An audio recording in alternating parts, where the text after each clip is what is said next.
नमस्कार दोस्तों, stock market studies में फिर से एक बार आपको बहुत-बहुत स्वागत है। तो आज मैं फिर से आपके सामने कुछ इम्पोर्टेंस कंपनी के अपडेट शेयर करने वाला हूँ, तो वीडियो को पूरा लास्ट तक देखिएगा और अभी तक अपने चैनल को सब्सक्राइब नहीं किया तो ज़रूर कर लीजिएगा। कंटिन्यूअसली इन्फॉर्मेशन और अपडेट्स पाने के लिए इस चैनल के ऊपर बने रहिएगा। तो चलो देख लेते हैं कौन-सा कंपनी है इस वीडियो के अंदर। फर्स्ट जो कंपनी है जिसके बारे में चर्चा करूँ उसका नाम है एस्ट्रल लिमिटेड। देखिए एस्ट्रल लिमिटेड एक ऐसी कंपनी है जिसका हाई ग्रोथेबल मोमेंटम आपको हमेशा देखने को मिल जाता है क्योंकि इस कंपनी एक जो सेक्टर से बिलोंग करता है वो सेक्टर में कंपनी इंडिया के नंबर वन कंपनी था। आज कंपनी सेकंड पोजीशन में चला गया है। कंपनी प्लास्टिक प्रोडक्ट मतलब प्लास्टिक प्रोडक्ट्स बनाने वाला कंपनी है। मतलब प्लास्टिक पाइप बनाने वाला कंपनी है। इस कंपनी के ऊपर दो चीज अच्छा लगा। कंपनी ने क्या किया इस सालों में खुद के डेप्थ जो है उसको कम किया। मतलब यहाँ पे मैंने एक स्ट्रेटेजी ऐड किया। वो स्ट्रेटेजी किस तरीके से ऐड किया वो मैं आपको बताऊंगा। देखिए डेट डाउन साइड और मार्जिन ब्रेक। तो इसका मतलब क्या है? डेप डाउन साइड और मार्जिन ब्रेक का मतलब क्या है? यहाँ पे डेप डाउन साइड मतलब कंपनी ने इस साल में कितना डेप कम किया। अगर कुछ भी डेप कम हुआ तो यहाँ पे वन दिखेगा। अगर मार्जिन इंप्रूव हुआ मतलब कंपनी खुद के बिजनेस के ऊपर मार्जिन को बढ़ा चुके हैं तो यहाँ पे वन दिखना चाहिए। अल्टीमेटली यहाँ पे वन नहीं दिखा तो इसका मतलब मार्जिन में कुछ इंप्रूवमेंट नहीं दिखा, सिर्फ डेप्थ कम हुआ। तो एक अच्छी बात है, कंपनी जितना डेप्थ को रिड्यूस करेगा उतना ही खास है। कंपनी का डेप्थ एकदम ना के बराबर पहुंच चुके हैं। तो कंपनी ने जो डेप्थ लिया वो किस तरीके से देखिए। कंपनी का जो बोरिंग्स है वो देखिए कुछ इस लेवल में है 98 करोड़। तो आप कहेंगे सर यहाँ पे तो नहीं देखने को मिला। हाँ, आपको क्वार्टर थ्री आने रिजल्ट आने के बाद ही यहाँ पे डेप्थ कम होता देखने को मिलेगा। तो कंपनी देखिए कंटिन्यूसली खुद का रिजर्व को बढ़ाते चले गए। उस बेसिस में कंपनी का CWIP सबसे ज़्यादा इंपॉर्टेंस पॉइंट है। CWIP जहाँ पे कंपनी सबसे ज़्यादा इन्वेस्टमेंट किया। जब सबसे ज़्यादा इन्वेस्टमेंट किया जा रहा है तो इसका मतलब कुछ ना कुछ बड़ा धमाका यहाँ पे होने का चांसेस देखने को मिल सकता है। तो इसीलिए आपको उसके बाद जो चीज़ देखना है वो है ट्रेड रिसीवेबल। क्या सही में कंपनी को ट्रेड रिसीव हुआ? करीबन 322 करोड़ के आसपास कंपनी को ट्रेड रिसीव हुआ। ट्रेड प्रोजेक्ट मिला जो जो कंपनी के ऊपर एक अच्छा खासा ग्रोथ देने के सपोर्ट भी रखेंगे। तो एज़ ए इन्वेस्टर, प्रोमोटर से लेकर एफएसडीएस पब्लिक हर किसी के पास आपको इन्वेस्टमेंट देखने को मिल जाएगा। तो जब इस कंपनी के ऊपर इतने सारे पॉइंट पॉजिटिव है, क्या उस कंपनी से दूर रहना चाहिए? बिल्कुल नहीं। कंपनी के लॉन्ग टर्म के लिए भी मैं इस कंपनी के ऊपर कंटिन्यू कर रहा हूँ और शॉर्ट टर्म में जब-जब मुझे ट्रेड मिला as a swing trade short term trading के ऊपर, तब तो मैंने ट्रेड लिया। तो ट्रेड क्यों लिया वो मैं आपको वो बता रहा हूँ। ये कंपनी का अगर फंडामेंटल फाइनेंशियल सब कुछ ठीक दिखे, तब कोई भी अगर टेक्निकली चार्ट पैटर्न्स आपके हिसाब से बने मतलब आपका टेक्निकली पैटर्न्स के हिसाब से बने तो उस ट्रेड को मत छोड़ना। तो देखिए यहाँ पे कंपनी का सेल्स का ग्रोथ, प्रॉफिट का ग्रोथ, रिटर्न ऑफ इक्विटी और परसेंटेज ऑफ रिटर्न 28% से भी ज़्यादा कंपनी आपको रिटर्न दिया। तो इससे बढ़िया चीज़ और कुछ हो नहीं सकता। तो इस कंपनी के मैं लास्ट कुछ फ्यू डेज़ का डेटा दिखा दूँ तो कंपनी के ऊपर एक हाई वॉल्यूम देखने को मिले करीबन 50 टू 60% के आसपास। तो इसका टेक्निकली जो चार्ट पैटर्न्स बना आप ध्यान दीजिएगा। यहाँ पे क्या बना? यहाँ पे कुछ इस तरीके से बने। लंबा सा क्या बना? लंबा सा एक कप बना और इस कप बनने के बाद क्या बना? Shoulder, shoulder, shoulder. तो कप के बाद यहाँ पे क्या बना? शोल्डर बना और इस शोल्डर को यहाँ पे क्या हुआ? यहाँ पे ब्रेकआउट हुआ और ब्रेकआउट यहाँ पे हो चुके हैं मगर ब्रेकआउट इसके ऊपर कंफर्मेशन नहीं हुआ। तो जब कंफर्मेशन होगा तो इसके ऊपर एक एंटी बनेगा और एक चीज़ बता दूँ, यहाँ पे बहुत दिनों से क्या बन रहा है? एक रेंज बन रहा है। मैं अगर यहाँ पे आपको मार्किंग भी कर दूँ तो एक रेंज यहाँ पे कंपनी क्रिएट कर रहा है। इस रेंज को भी अगर ब्रेकआउट करे तो एक बड़ा धमाका तो ऑलमोस्ट मिलेगा ही मिलेगा। तो बाकी इसके ऊपर ट्रेड लेने से पहले आपके खुद के ओपिनियन होना चाहिए, आपके खुद के रिस्क क्या मतलब कैपेसिटी होना चाहिए। क्योंकि मेरे तरफ से कोई भी ट्रेड रिकमेंडेशन नहीं है। मैं हमेशा आपको सारी चीज़ एज़ एजुकेशन पर्पज़ में दिखाता रहता हूँ। अगर आपको काम करना है तो आपके रिस्क के हिसाब से करिए, आपके रिसर्च के हिसाब से करिए। तो कहने का मतलब है कि मैं कोई सेबी रजिस्टर्ड पर्सन नहीं हूँ। मैं आपको ट्रेड मेंशन करूँ तो ट्रेड करना है तो आपके रिस्क के हिसाब से करिए। मेरे तरफ से सिर्फ सीखते जाइए, आपकी तरफ से काम करते रहिए। तो नेक्स्ट जो कंपनी है उसके बारे में चर्चा करूँ उसका नाम है एलआईसी लाइफ इंश्योरेंस कॉर्पोरेशन। देखिए इस कंपनी के ऊपर मार्केट कैप जो देखने को मिला करीबन 5,28,000 करोड़ के आसपास। तो 5,28,000 करोड़ के आसपास कंपनी का मार्केट कैप है। अभी इस कंपनी के ऊपर आपको मैं बता दूं कंपनी का जो क्वार्टरली रिजल्ट है वो आप देखेंगे ध्यान से। कंपनी के सेल्स में इंप्रूविंग किस तरीके से हुआ? 1,80,000 से 2,16,000 उसके बाद 2 लाख। तो कंपनी के यहाँ पे सेल्स में एक इम्प्रूवमेंट देखने को मिले। उस बेसिस में कंपनी का एक्सपेंस एक्सपेंस भी कंपनी ने क्या किया यहाँ पे कंट्रोल में रखा। उस बेसिस में कंपनी का नेट प्रॉफिट वो भी लगातार बढ़ते हुए देखने को मिले। तो अच्छा खासा एक नेट प्रॉफिट भी यहाँ पे क्या हुआ? इम्प्रूविंग इम्प्रूवमेंट देखने को मिले हैं। तो एज ए इन्वेस्टर, प्रोमोटर से लेकर एज एफएसडीएस पब्लिक के पास आपको उतना खास पब्लिक के पास कुछ होल्डिंग दिखेगा, मगर एफएस और डीएस के पास होल्डिंग आपको नहीं दिखेगा। क्यों? क्योंकि प्रोमोटर ने पूरा के पूरा होल्डिंग को उठा रखे हैं 96.50% के आसपास। अगर इसको ओएफएस के माध्यम से, ओएफएस ऑफर फॉर सेल के माध्यम से कंपनी प्रोडक्ट को बेचेंगे, तब इस कंपनी का प्रोडक्ट सस्ते में आपको देखने को मिल सकता है।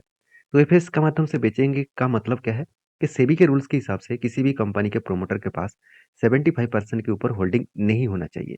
तो 75% के ऊपर अगर होल्डिंग ना हो, मतलब उसके लिए उसको प्रोडक्ट को बेचना पड़ेगा, उसके जो शेयर है उसको बेचना पड़ेगा। तो शेयर जो बेचेंगे तो कितना बेचेंगे?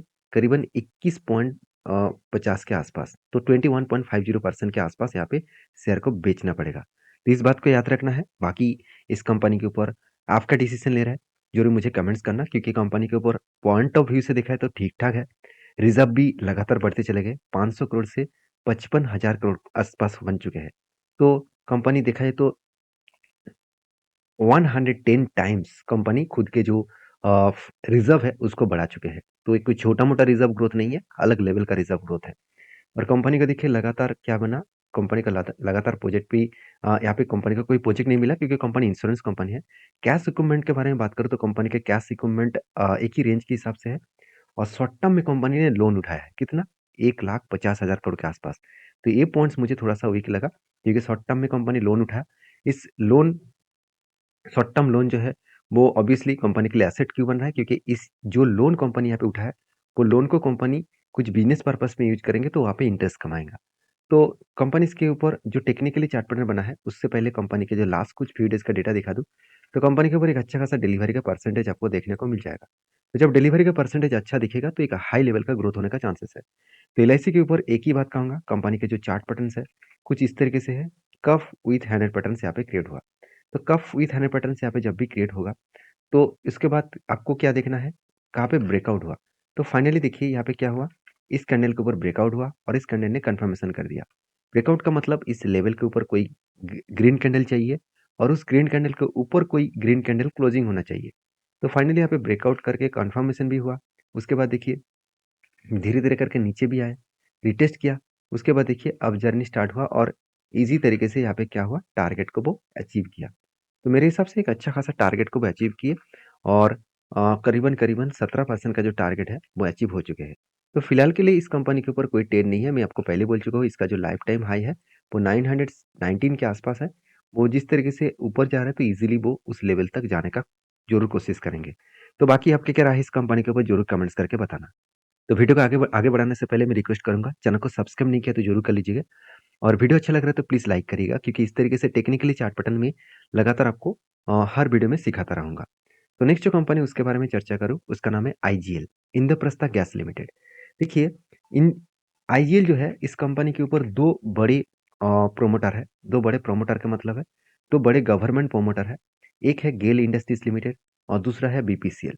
अगर इस कंपनी के प्रोमोटर के बारे में बात करूँ तो 45% के आसपास प्रोमोटर के पास होल्डिंग्स है। अगर इस प्रोमोटर की मैं चर्चा करूँ तो देखिए गेल इंडिया इंडिया लिमिटेड और भारत पेट्रोलियम कॉर्पोरेशन लिमिटेड जो बीपीसीएल है, दोनों के पास 50-50% का शेयर है। 22.50% यहाँ पे 22.50%। तो अलग लेवल का यहाँ पे क्या हुआ, कंपनी के ऊपर होल्डिंग देखने को मिले। तो यहाँ पे एक चीज़ मैं आपको ज़रूर मेंशन करूँगा कि गवर्नमेंट के पास भी इस कंपनी के ऊपर होल्डिंग है और बाकी देखिए एफआईएस और डीएस ने भी अच्छा खासा होल्डिंग रखा। तो जब कोई कंपनीज़ के ऊपर इतना शानदार तरीके से इंस्टीट्यूशन होल्डिंग को कंटिन्यू कर रहा है, तो सोचना उस कंपनी के ऊपर कुछ ना कुछ बड़ा मोमेंटम ज़रूर देखने को मिलेगा। तो बहुत सारे लोग मुझे कमेंट्स किए कि सर इस कंपनी के ऊपर बिग क्रैश क्यों हुआ था? देखिए यहाँ पे मैं चलो आपको दिखाई देता हूँ। मैं एक बार आईजीएल का मैं चार्ट पैटर्न ओपन कर लेता हूँ और भी आपको समझने में अच्छा होगा। तो देखिए आईजीएल का जो चार्ट पैटर्न है यहाँ पे देखिए क्या हुआ था, बिग क्रैश हुआ था और इस बिग क्रैश के पीछे कारण भी है, रीज़न भी है। वो रीज़न है दिल्ली गवर्नमेंट। दिल्ली गवर्नमेंट ने एक अनाउंसमेंट किया कि जितनी सारे सीएनजी में चलने वाला गाड़ियाँ हैं, उसको बंद करेंगे और उसके बदले इलेक्ट्रिक व्हीकल्स जो गाड़ियाँ हैं, उसको मार्केट में लॉन्च करेंगे। तो सीएनजी अगर बंद होगा, तो घाटा किसको होगा? ऑब्वियसली आईजीएल को होगा, क्योंकि आईजीएल सीएनजी, पीएनजी, एलपीजी इस तरीके से गैस डिस्ट्रीब्यूशन कंपनी है। तो अगर उसका बिज़नेस ही बंद हो रहा है, मतलब बिज़नेस का सेल्स कम हो जाएगा, तो कंपनी का प्रॉफ़िट मार्जिन में इम्पैक्ट आएगा। तो उस बेसिस में कंपनी के ऊपर एक प्रेशराइज़ देखने को मिल सकता है। तो मैं ज़रूर कहूँगा आपको एक अपॉर्च्युनिटी यहाँ पे कंपनी देने वाला है शायद देंगे कि नहीं देंगे क्योंकि यहाँ पे एक रेंज बना 24% के आसपास। तो एक इस रेंज के हिसाब से जब भी इस नीचे लेवल को टच करता तो मैं यहाँ पे एंट्री लेता और मेरा टारगेट इस हायर लेवल तक रहता। मतलब जहाँ पे जो रेंज बना है उसी रेंज के बेसिस में एंट्री और टारगेट बनता। रेंज का मतलब क्या है? आपको कंटिन्यूअसली बाइंग कैंडल ढूँढना होगा। तो जब भी कुछ इस तरीके से कंटिन्यूअसली बाइंग कैंडल मिले, तो आपको उस रेंज को मार्किंग करके देखना है, क्या वो 20% के ऊपर है? अगर 20% के ऊपर है तो ठीक-ठाक है। तो मेरे हिसाब से यहाँ पे नीचे आया, इस जगह पे रिटेस्ट किया, उसके बाद ऊपर जा रहा है। तो बाकी इस कंपनी के ऊपर अभी फ़िलहाल के लिए कोई भी एंट्री लेवल्स नहीं है क्योंकि कोई भी पैटर्न्स अब अभी तक नहीं बना। जब पैटर्न्स बनेगा तो मैं आपके साथ ज़रूर शेयर करूँगा। तो इस कंपनी के ऊपर आप क्या सोचते हैं? ज़रूर मुझे कमेंट्स करके ज़रूर शेयर करना। तो नेक्स्ट जो कंपनी उसका नाम है केपीआई ग्रीन एनर्जी लिमिटेड। देखिए केपीआई ग्रीन एनर्जी लिमिटेड के बारे में बात करूँ, तो इस कंपनी के ऊपर एक बात मुझे बेस्ट लगा कि इस कंपनी बहुत छोटा है, करीबन 5,400 करोड़ के आसपास है। फिर भी इस कंपनी में बड़ा होने का एक हाई ग्रोथेबल सिचुएशन देखने को मिलेगा। तो हाई ग्रोथेबल सिचुएशन का मतलब क्या है? देखिए, कंपनी का सिर्फ एक ही पॉइंट वीकनेस है, वो है कंपनी का डेप्थ। कंपनी अच्छा खासा कर्जा लिया और दूसरी पॉइंट वीकनेस क्या है? कंपनी का खुद का जो शेयर है, उसको क्या किया? प्लेजिंग रखा। इसका मतलब कंपनी कर्जे भी उठा लिया, उसके साथ-साथ खुद के शेयर को प्लेजिंग भी रखा। तो ये दोनों पॉइंट्स कंपनी के लिए एक बिग वीकनेस पॉइंट है। क्योंकि एक बात को समझना पड़ेगा, आज मान के चलिए कंपनी का सेल्स अच्छा खासा हो रहा है, तो कंपनी का प्रॉफिट अच्छा खासा हो रहा है। चलो मैं आपको दिखा देता हूँ। कंपनी का सेल्स लगातार बढ़ते चले जा रहे हैं। उस बेसिस में सेल्स बढ़ा, उस बेसिस में कंपनी का प्रॉफिट मार्जिन भी इम्प्रूवमेंट हुआ। तो प्रॉफिट भी यहाँ पे देखिए लगातार बढ़ते चले गए। 1 करोड़ से बढ़ के हो चुके 35 करोड़। अगर सोचिए कंपनी का सेल्स अगर डाउन हो गया, तो कंपनी का जो इंटरेस्ट है, वो तो कम नहीं होगा, क्योंकि कंपनी जो कर्ज़ा लिया उसको तो पेमेंट करेगा इंटरेस्ट के पेमेंट करना पड़ेगा। तो तब कंपनी का प्रॉफिट मार्जिन में एक भारी भरकम करेक्शन देखने को मिल सकता है। तो इसी बात को मेरा चिंता है इस कंपनी के ऊपर कि कंपनी इसके ऊपर इंस्टीट्यूशन तो होल्डिंग को बढ़ा रहा है, ये बात अच्छी है और एफआईएस और डीएस दोनों ने ही बाय करना स्टार्ट कर दी है और कंपनी के ऊपर प्रोमोटर के पास भी होल्डिंग अच्छा खासा है। फिर भी इस कंपनी का वीकनेस पॉइंट एक ही है कि कंपनी का अगर कर्जा कम हो, तो कंपनी फिर से खड़ा हो पाएँगे।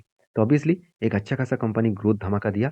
अगर मैं केपीआई ग्रीन के बारे में बात करूँ, तो आप देखेंगे तो एक धमाका जैसा परफॉर्मेंस हुआ। यहाँ पे एक पैटर्न बना था, एक रेंज पैटर्न बना था, उसको ब्रेकआउट किए और एक धमाका परफॉर्मेंस हुए और मेरे हिसाब से कंपनी इसके ऊपर और भी लंबा जर्नी देखने को मिल सकता है। मगर इस कंपनी ने एक बहुत बड़ा अपडेट दिया। कंपनी देखा जाए तो यहाँ पे क्या देने वाला है, स्प्लिट देने वाला है। तो स्प्लिट का अनाउंसमेंट कंपनी कर चुके हैं और सॉरी केपीआई ग्रीन एनर्जी के ऊपर स्प्लिट नहीं, बोनस का अनाउंसमेंट हो चुके हैं। 1:2 रेशियो का यहाँ पे बोनस मिलने वाला है। मतलब हर 2 शेयर के बदले आपको 1 शेयर कंपनी देने वाला है। तो इसके लिए डेट अभी तक मेंशन नहीं किया गया। जब डेट आएगा तो मैं आपके साथ शेयर करूँगा। क्योंकि बोनस का अगर डेटा दिखेंगे तो बोनस आपको यहाँ पे अभी तक डेट मेंशन नहीं किया गया। सॉरी यहाँ पे मेंशन किया गया है जनवरी मंथ में हर एक के बदले आपको 1 शेयर मिलेगा मतलब एक के बदले आपको और 1 शेयर ऐड हो जाएगा। तो आई होप वीडियो में आपको जानकारी अच्छा मिले तो प्लीज़ लाइक करना, दोस्तों के साथ भी शेयर करना और इसी तरीके से वीडियो पाने के लिए चैनल को सब्सक्राइब करना। मिलते हैं नेक्स्ट वीडियो में, तब तक के लिए धन्य